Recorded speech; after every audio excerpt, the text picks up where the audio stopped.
ఇక్కడ ఈ జూబ్లీ హిల్స్కి సంబంధించిన ఓటర్లు ఎంతమంది అన్నది ఒక రిపోర్ట్ ఏదో వచ్చినట్టున్నది. ఇగో జూబ్లీ హిల్స్ నియోజకవర్గంలో 3,92,669 మంది ఓటర్లు ఉన్నారట. ఇప్పుడు నవంబర్ 30th అనుకుంటా, 6 నెలలు లోపు ఎలక్షన్స్ పెట్టాలి. నాకు తెలిసి అతి త్వరలోనే దీనికి సంబంధించిన నోటిఫికేషన్ రాబోతున్నది. 3,92,669 మంది ఓటర్లు ఉన్నారని డిసైడ్ చేసింది ఎలక్షన్ కమిషన్.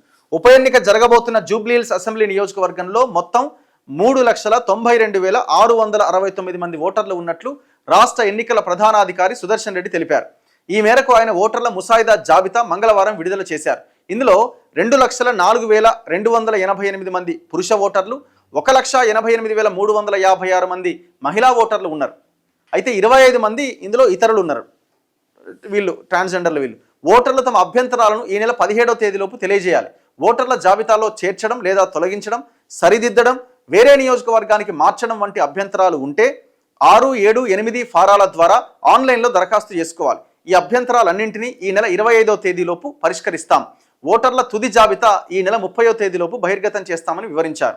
సో దయచేసి జూబ్లీ హిల్స్ నియోజకవర్గంలో నివసిస్తున్న ప్రతి ఓటరు మీ ఎమ్మెల్యేని మీరు ఎన్నుకోవాలి. కాబట్టి మాగంటి గోపీనాథ్ మరణం తర్వాత జరుగుతున్న బై ఎలక్షన్లో మీరు మీ ఎమ్మెల్యేని ఎన్నుకోవాలి. కాబట్టి అందరూ కూడా ఈ ఓటు అనే ఆయుధాన్ని ఉపయోగించుకోవాల్సిన అవసరం ఉంది.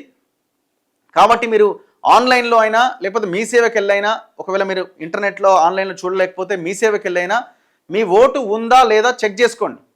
మీకు ఓటు పొరపాటున తీసేయబడితేనో, ఏదైనా కారణం చేత మీరు ఇంకేదైనా జరిగితేనో మీ ఓటు అందులో లేకపోతే ఓటర్ లిస్ట్లో తక్షణమే మీరు అప్లై చేసుకోండి. చేంజెస్ ఏమైనా ఉంటే చేసుకునే ప్రయత్నం చేయండి. సో దయచేసి చెక్ చేసుకోండి. ఈ నెల 17వ తేదీ లాస్ట్ డేట్. ఇవాళ 9వ తేదీయా, ఇవాళ 3వ తారీఖు. ఇవాళ 3వ తారీఖు, 17వ తేదీ లాస్ట్. సో ఆ లోపుగా మీరు ఏమైనా ఉంటే అప్లై చేసుకోవాలి. Form number 6, form number 7 and form number 8 ద్వారా ఆన్లైన్లో దరఖాస్తు చేసుకోవాలి. సో దయచేసి దీన్ని గమనించాల్సిన అవసరం ఉన్నది.